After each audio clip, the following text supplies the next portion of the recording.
Dan hendaklah seseorang memberitahukan kepada orang yang ia cintai bahwa dia mencintainya.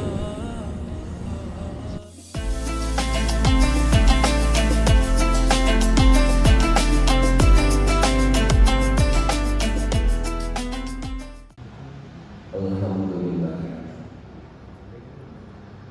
binikmatihi tatimmus shalihat wa tarfa'u darajat. Wa asyhadu an la ilaha illallah wahdahu la syarika lah. Wa asyhadu anna Muhammadan abduhu wa rasuluh alladzi la nabiyya ba'dahu, amma ba'du. Halaman 145, bab 46,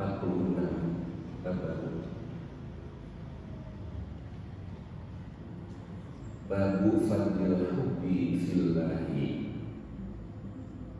bab keutamaan saling mencintai karena Allah. Artinya ada orang yang saling mencintai tapi bukan karena Allah. Walhafi alaihi, dan anjuran untuk saling mencintai karena Allah. Wa ilani rajuli man yuhibbu annahu yuhibbu, dan hendaklah seseorang memberitahukan kepada orang yang ia cintai bahwa dia mencintainya. Tentu yang dimaksud dengan cinta di sini bukan dalam arti yang sempit, cinta antar lawan jenis. Wa ma la yaqulu lahu illa a'lamahu, dan apa yang mesti diucapkan apabila ada orang yang berkata kepadanya bahwa dia mencintainya.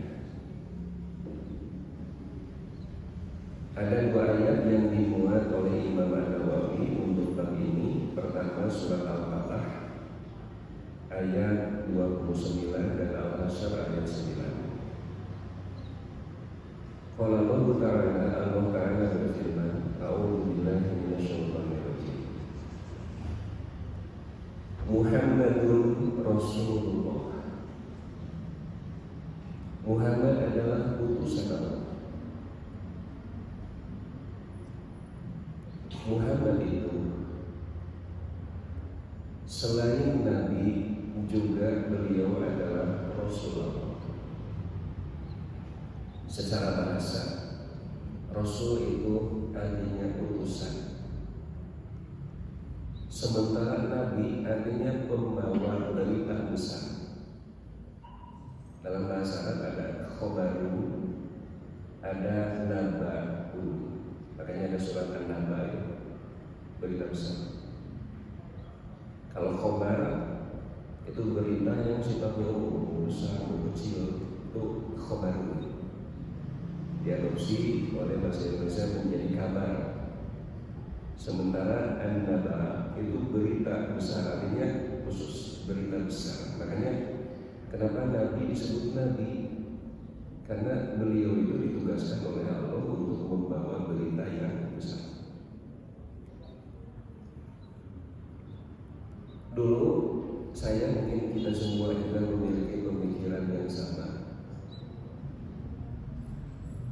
Setiap Rasul itu pasti Nabi. Tidak setiap Nabi itu Rasul. Kan begitu pikiran kita. Padahal tidak setiap Nabi itu Rasul, dan tidak setiap Rasul Nabi. Ada Nabi yang bukan Rasul, ada juga Rasul bukan Nabi. Nah, kita ambil contoh di dalam surat Maryam.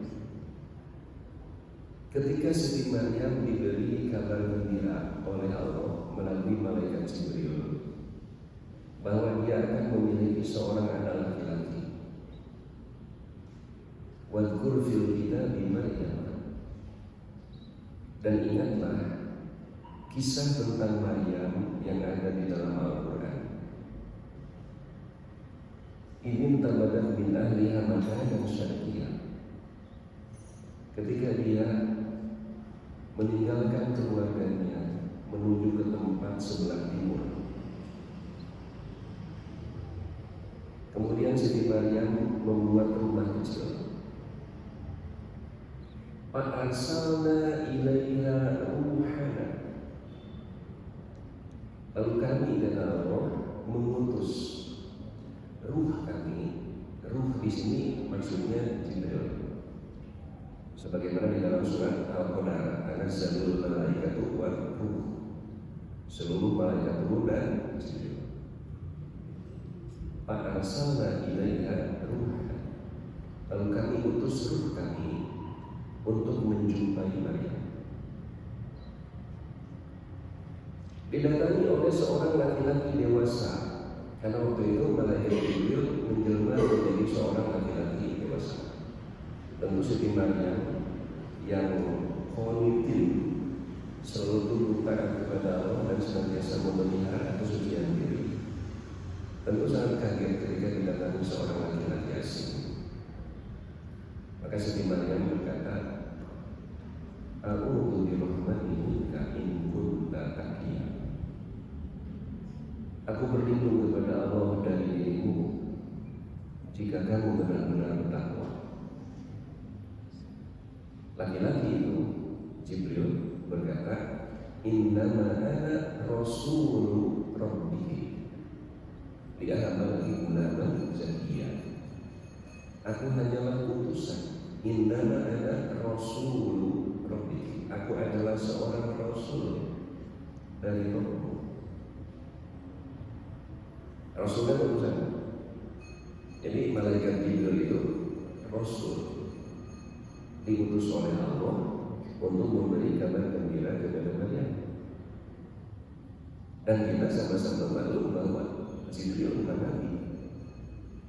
Artinya berdasarkan ayat ini bahwa tidak setiap nabi itu rasul, juga tidak setiap rasul itu nabi.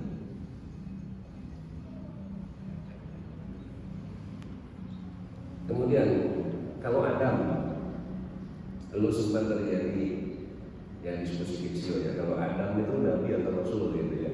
Ada yang bilang Adam itu bukan nabi, bukan rasul. Adam itu khalifah. Karena di Quran kan disebutnya ini ja'ilun fil ardi khalifah. Tapi kan kita sudah terlanjur Nabi Adam. Nah tentu di dalam menjawab pertanyaan ini kita tidak boleh mengesampingkan hadis Nabi Muhammad pernah ditanya, apakah Adam itu nabi atau rasul?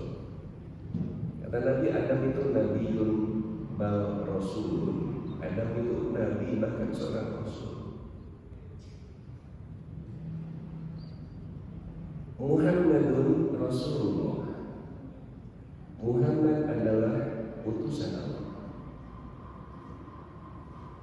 Nabi Muhammad memiliki 5 nama.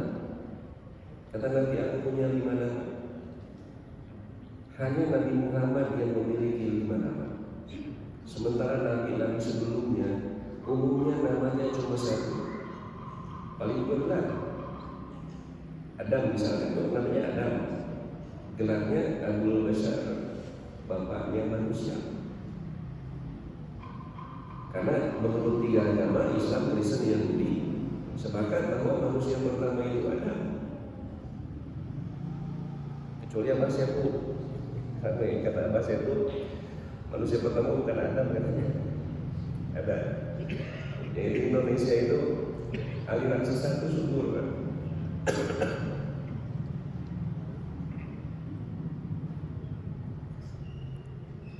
Jadi Nabi Muhammad mengatakan, aku punya 5 nama. Ana Ahmad, namaku Ahmad. Ana Muhammad, namaku Muhammad. Ana Al-Bashir, Al-Nadir, Al-Mahi. Aku adalah Al-Bashir, pemberi kabar gembira. Al-Nadir, pemberi ancaman. Al-Mahi, yang menghapus ajaran-ajaran sebelumnya.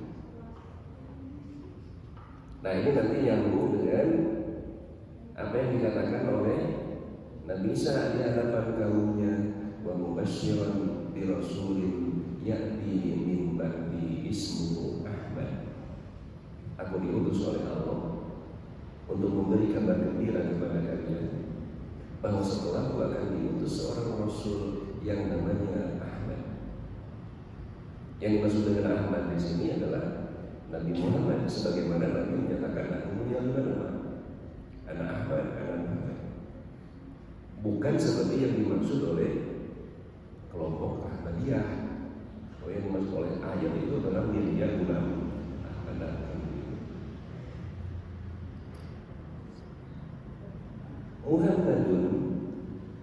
Muhammad itu yang secara harfiah artinya orang yang terpuji.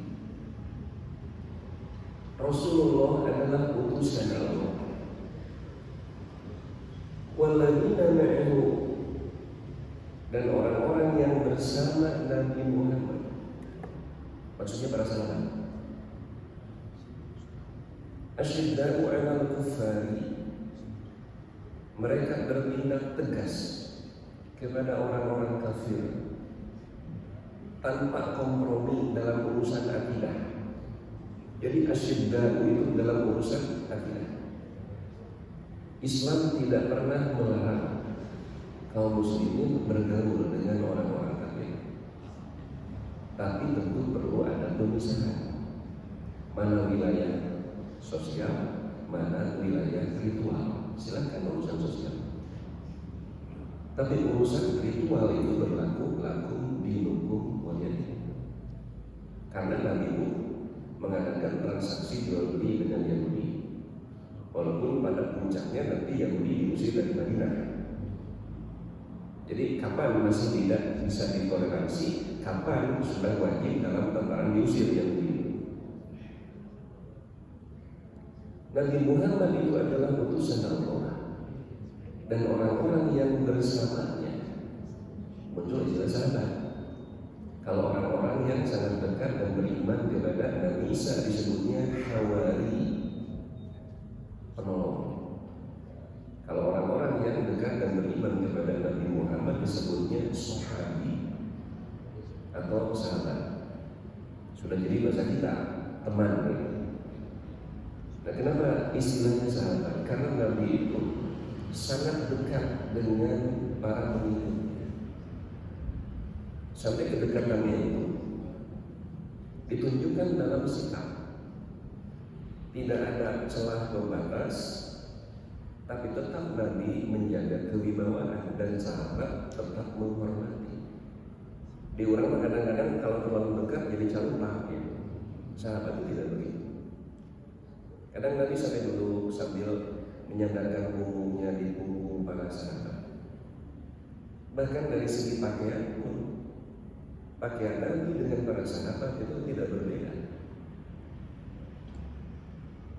Nah, jauh kalau dibandingkan dengan, kan Nabi itu pemimpin spiritual, pemimpin negara.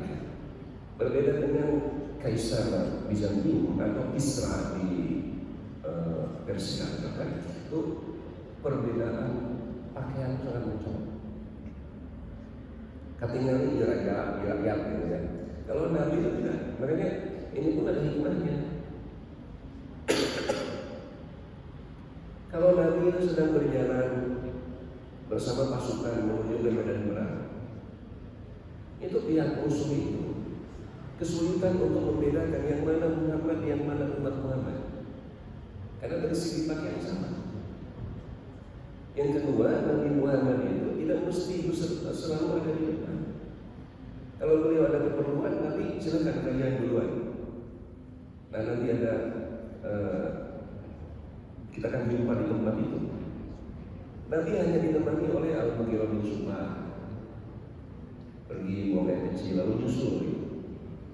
Jadi Nabi itu kadang-kadang di depan, suatu saat di belakang, suatu saat di tengah-tengah para sahabat. Nah, ini sama juga, ini menyulitkan pihak musuh untuk menentukan mana Muhammad dan mana pengikut Muhammad. Sahabat Nabi itu merupakan generasi terbaik Nabi bersabda, "Khairul qurun qarni, tsumma alladziina yalunahum, tsumma alladziina yalunahum."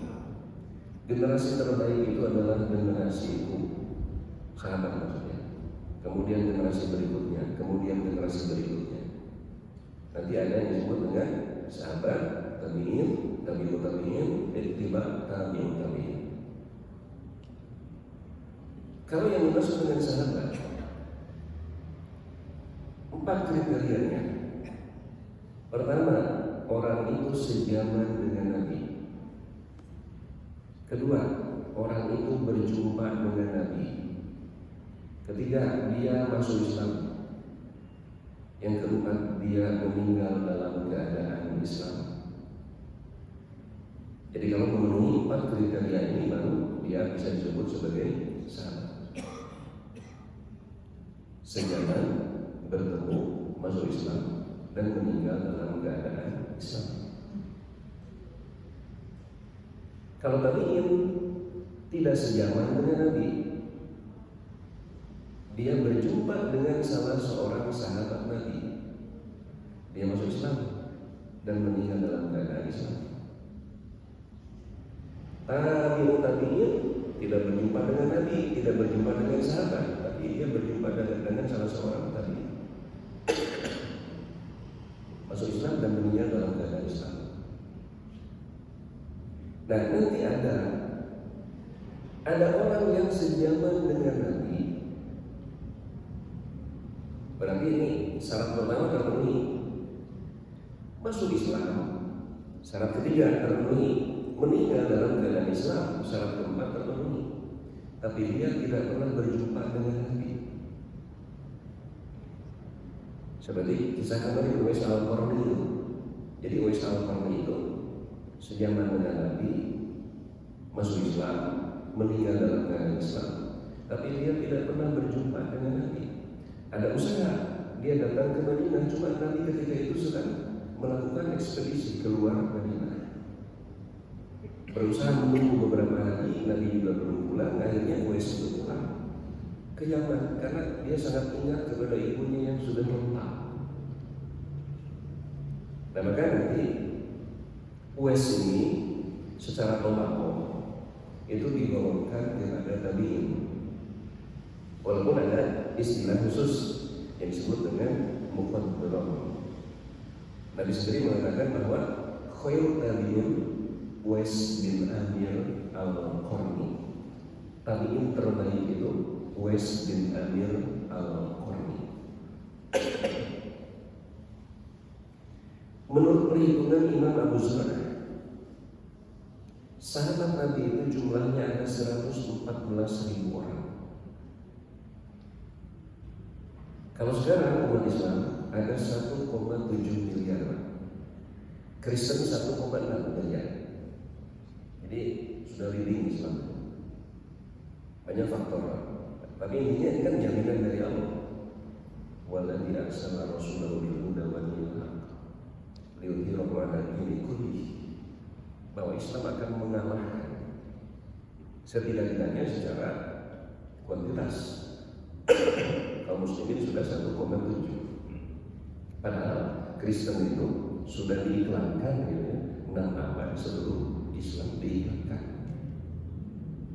Ini satu jaminan dari Allah. Yang kedua, sudah mulai banyak orang yang menggunakan anugerah berakal untuk berpikir. Dan kemudian didukung lagi dengan fakta di lapangan bahwa entah bagaimana gitu ya, orang Islam itu anak-anaknya tidak pernah sedikit. Tapi kalau orang Kristen, umumnya mereka tidak mau punya anak maksimal 2, nggak mau lebih. Sampai dulu Paus itu mengharapkan penggunaan alat kontrasepsi, pembatasan keturunan, karena khawatir jumlah Kristen semakin menurun. Makanya kita lihat Muhammadiyah itu membeli gereja di Australia misalkan gitu ya, belum ada itu mesti dijual karena banyak gereja yang sudah mulai ditinggalkan. Nah, oleh karenanya Nabi Muhammad itu sebenarnya semua nabi sukses gitu, karena tidak ada nabi yang gagal, tidak ada nabi yang gagal. Karena semua nabi itu menyampaikan dakwahnya. Urusan orang mau ikut atau tidak ikut itu bukan urusan nabi.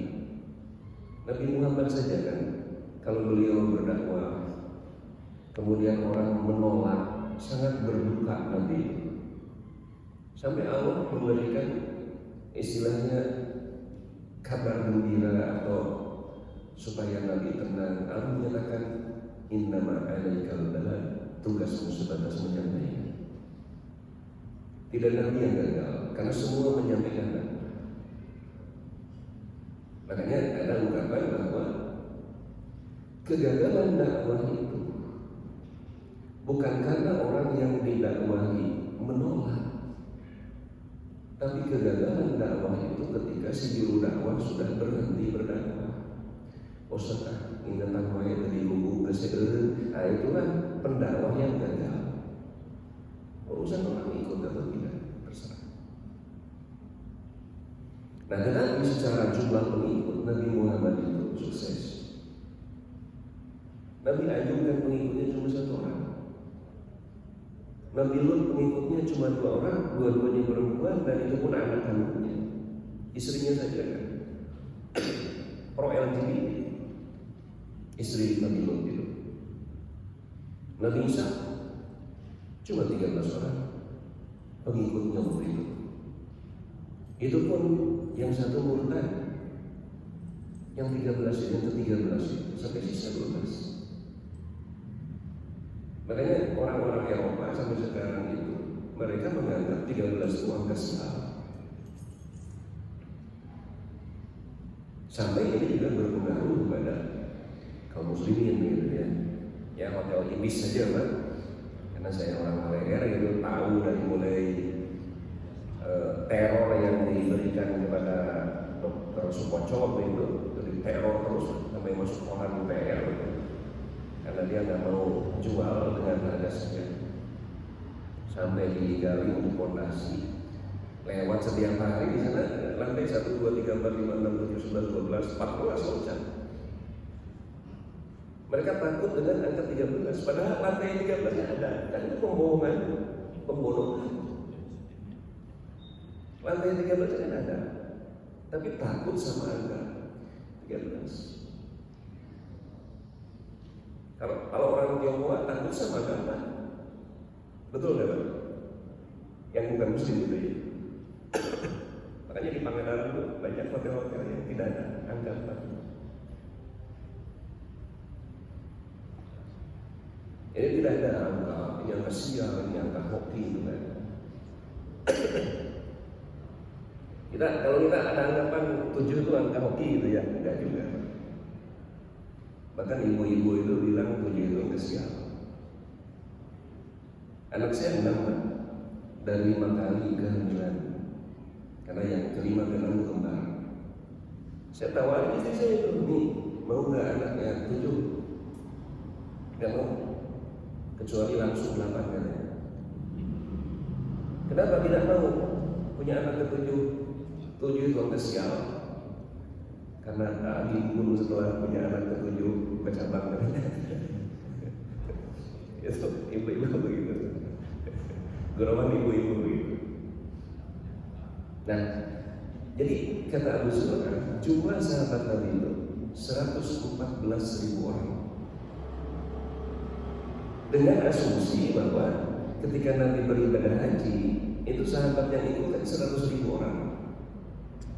Belum lagi nanti ditambah dengan sahabat yang gugur pada saat pertempuran gitu ya, kemudian yang wafat secara biasa. Jadi sangat rasional ketika Imam Abu Zur'ah walaupun tidak secara eksak gitu, bahwa jumlah sahabat Nabi itu ada 114.000 orang. Nah kemudian dari 14.000 sahabat Nabi itu ada yang dijamin sebagai ahli surga. Tentu Nabi mengatakan si A, si B, si C ahli surga bukan karena kedekatan, tapi karena wahyu dari Allah. Di antaranya Abu Bakar. Nabi bersabda begini, siapa di antara kalian yang tadi malam salat malam? Dari semua sahabat yang hadir waktu itu, hanya Abu Bakar yang mengacungkan tangan, saya ya Rasulullah. Kemudian sabda Nabi, siapa yang hari ini sahur? Lagi-lagi hanya Abu Bakar yang mengacungkan tangan, saya ya Rasulullah. Siapa yang hari ini telah menyolatkan jenazah? Lagi-lagi Abu Bakar, saya ya Rasulullah. Siapa yang hari ini telah sedekah? Saya ya Rasulullah. Maka sabda Nabi, apabila ada seseorang yang dalam satu hari bisa melaksanakan 4 poin tadi, surga. Tentu Pak, karena sulit begitu, kecuali bagi orang yang biasa. Malam tahajud, saum sunat, sedekah, lu mau tak gaya. Nah ini bisa dilaksanakan bagi orang yang memang sudah terbiasa. Kemudian dalam satu hadis Nabi mengatakan, nanti orang masuk surga itu akan dipersilahkan masuk surga melalui pintu sesuai dengan ahlinya orang itu dalam hal apa. Paling kana min ahli shadaqah, dunia min ahli shadaqah, min babi shadaqah. Apabila ahli surga itu rajin sedekah, maka dia akan dipersilahkan masuk surga dari pintu surga yang namanya shadaqah, babu as-shadaqah. Apabila orang itu ahli sholat, dunia min babi sholat, akan dipersilakan masuk surga dari pintu as-sholat. Apabila ahli jihad, dunia min babi jihad. Apabila ahli saum, dia akan dipersilakan masuk dari babu ar-rayyan. Kata Abu Bakar, apakah ada orang yang dipersilakan masuk surga dari semua pintu itu? Artinya orang itu ahli sholat, ahli saum, ahli zakat, ahli sholat, ahli jihad. Kata Nabi ada, dan kamu adalah salah satu yang akan dipanggil masuk surga dari semua pintu itu. Abu Bakar, Umar, Utsman, Ali, Abu Talha, kemudian Abu Rahman bin Auf, itu 5 orang di antara 10 sahabat yang dijamin sebagai ahlul jannah. Nah itu menerima. Kemudian sahabat-sahabat Nabi yang mula-mula memeluk Islam pada periode Mekah selama 13 tahun, lalu mereka hijrah ke Madinah. Maka hijrahnya mereka diterima oleh sahabat-sahabat Nabi yang sudah memeluk Islam. Dari kaum Madinah muncul saja nanti istilah ada muhajir, ada ansor. Untuk pluralnya muhajir. Jadi orang Mekah yang hijrah ke Madinah disebut muhajir. Orang Madinah yang menerima melindungi itu disebutnya ansor. Kaum pertama.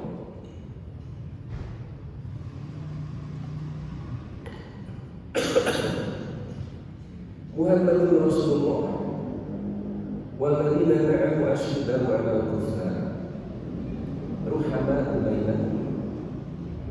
Mereka sangat tegas kepada orang kafir, tetapi mereka saling menyayangi sesama mereka. Ini sahabat Nabi. Tegas kepada orang kafir, saling menyayangi sesama. Di kita ada komunitas sebaliknya. Dengan orang kafir dekat, sesama muslim jauh. Pengajian dibubarkan, tapi gereja dijaga. Sebalik begitu dari karakter sahabat Nabi. Kemudian Al-Hasan ayat 9. Walladzina tabawwa'ud dar, dan orang-orang yang telah menempati ad-dar. Ad-dar ini maksudnya Madinah. Tapi Mekah punya nama lain, Madinah juga punya sebutan lain. Untuk Mekah ada Mekah, nama lamanya ada Mekah, kemudian ada Ummul Qura. Makanya nanti di Mekah itu ada universitas dan dinamai Jami'ah Ummul Qura. Ummul Qura itu nama lain Mekah. Madinah Nama-namanya Yasrib. Kemudian Nabi menamainya Madinah. Kemudian nanti dalam Al-Quran disebutnya Ad-Dar, atau nanti disebut juga Darul Hijrah. Kemudian disebut juga Taubah, disebut juga Thayyibah. Makanya di Madinah banyak hotel-hotel yang menggunakan aliran Thayyibah. Rom Thayyibah, Dalah Thayyibah, Madinah Thayyibah. Ada juga yang pakai nama Madinah, misalkan Anwar Madinah ya, atau nama lainnya Mufti. Walladzina tabawwa'u ad-dar, dan orang-orang yang sudah menempati Madinah, artinya sahabat-sahabat Nabi ya, Ansor itu. Wal imana, dan mereka sudah beriman sebelum kedatangan sahabat Nabi yang hijrah ke Madinah. Min qablihim yuhibbuna man hajara ilaihim, mereka mencintai orang-orang yang hijrah kepada mereka. Apa yang mendasari kecintaan orang Madinah, orang Ansor kepada sahabat-sahabat Nabi yang hijrah dari Mekah ke Madinah? Bukan kekayaan, Pak. Karena sahabat Nabi itu pukor. Umumnya sahabat Nabi itu fakir. Orang-orang kaya pun menjadi miskin mendadak. Karena mereka hijrah secara sembunyi-sembunyi. Kalau ketahuan, silakan kita hijrah, tapi tidak boleh membawa harta kekayaan. Seperti Abdurrahman bin Auf, di perjalanan hijrah dia tertangkap. Mau hijrah silakan, tapi tidak boleh bawa harta kekayaan. Abdurrahman bin Auf itu lebih memilih mempertahankan keimanan. Pikirannya kekayaan yang dicari-cari. Nah, oleh karenanya sahabat-sahabat Nabi yang orang Madinah yang disebut dengan Ansor, mereka mencintai muhajir. Motivasinya bukan harta, karena mereka sengsara. Tetapi mereka mencintai itu karena ada visi dan misi yang sama dari sisi keimanan. Sampai nanti Nabi mempersaudarakan antara muhajir dan Ansor, dimuakhadkan istilahnya. Nah, sampai ada satu kisah, Abdurrahman itu seorang saudagar pedagang bulu, disaudarakan dengan orang Madinah kaya, kebunnya luas, istrinya dua. Sampai kata orang Madinah itu, kita saudara, harta kekayaanku akan aku bagi dua, separuh untukmu, separuh untukmu. Istriku ada dua, silakan tunjuk mana yang paling cantik menurutmu. Aku akan ceraikan setelah habis masa iddah, silakan nikah olehku. Itu saking saling mencintai. Beda dengan kita. Kadang-kadang kita dekat dengan seseorang lantaran bengar. Ayah cukup tuh. Yang nusantara memorial beli. Nah, paling ini. Kadang-kadang kita begitu. Sahabat Nabi tidak seperti itu. Tapi kata Abdurrahman bin Auf, karena dia bukan memanfaatkan kekayaan orang dalam persahabatan ini, kata Abdurrahman, barakallahu bi ahlika wa malika, semoga Allah memberkahi harta dan keluarga. Hartamu tidak bisa dibagi dua, istrimu tidak bisa dicerai. Tunjukkan saja kepadaku di mana pasar berada. Nah, inilah jadi Abdurrahman menjaga kepercayaan, walaupun nanti orang Mekah ini sudah istilahnya menyerahkan sebagian harta. Nah, itu buatnya sahabat-sahabat Nabi ini, kalau dalam kasus di pengadilan, sahabat Nabi itu adalah pelaksana saksi kunci untuk sebuah masalah. Dan saksi kunci ini wajib untuk dilindungi. Kenapa sebutannya saksi kunci? Karena mereka lah yang mendokumentasikan setiap syariat Islam yang melalui perbuatan atau ucapan Nabi. Nabi berucap, didokumentasikan oleh mereka. Nabi berbuat, didokumentasikan oleh mereka. Dari mana kita bisa mengetahui praktek sholat dari awal sampai akhir? Karena sahabat-sahabat yang telah berjasa mendokumentasikan mereka. Nanti ada 7 sahabat yang paling banyak meriwayatkan hadis. Ranking pertama Abu Hurairah. Beliau meriwayatkan 5.374 hadis. Ranking kedua Ibnu Umar 2.200. Ranking ketiga Aisyah 2.000 hadis. Kemudian nanti ada Ibnu Abbas, ada Anas bin Malik, ada Abu Sa'id Al-Khudri. Dari siapa kita bisa mengetahui doa kita Allahumma ba'id baini wa baina khataaya? Itu dari Abu Hurairah. Dari mana kita bisa mengetahui status hukum air laut itu bisa digunakan untuk bersuci? Hewan yang hidup di air itu halal, itu dari Abu Hurairah. Makanya istilah para ulama sahabat Nabi itu, kalau dalam satu kasus di pengadilan itu laksana saksi kunci. Kenapa Nabi menyebut sahabat sebagai generasi terbaik? Karena sulit ditemukan ada sahabat penipu. Sehingga para ulama membuat satu rumusan, kullu sahabah udhulun, semua sahabat itu adil. Nah, tapi kemudian dalam perjalanan ini ada orang yang tidak suka kepada Islam. Bagaimana supaya Islam dirusak? Ada 2 fondasi dalam Islam yang kalau dua-duanya hilang atau salah satunya hilang habis Islam, yaitu Al-Quran dan As-Sunnah. 2 sumber hukum yang disepakati oleh ulama. Kita tidak bisa mengamalkan Al-Quran tanpa Sunnah lagi. Karena di dalam Al-Quran banyak perintah yang sifatnya ijmali, global. Sholat misalkan, tunaikan sholat, keluarkan zakat. Tidak ada perincian di dalam Al-Quran itu bagaimana kaifiat sholat. Adanya di dalam hadis Nabi. Nah, bagaimana caranya supaya Islam rusak? Hadisnya dirusak, Pak. Muncul nanti aliran inkar sunnah. Yang paling halus dan paling jahat yaitu adalah dengan cara mengkafirkan sahabat.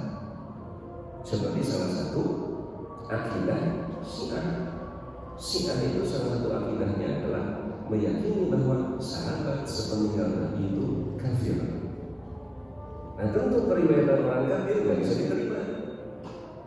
Nah, kalau konsep akidah Syiah yang tidak terima sahabat itu kafir, berarti 5.374 hadis Abu Hurairah tolak, 2.200 hadis Aisyah tolak, 2.000 hadis Ibnu Umar tolak. Habis sangat Islam itu. Nah, inilah target akhir kenapa orang-orang Syiah mengkafirkan sahabat. Bukan hanya mengkafirkan, tapi target akhirnya merusak sendi-sendi Islam. Itu dulu. Wassalamualaikum warahmatullahi wabarakatuh.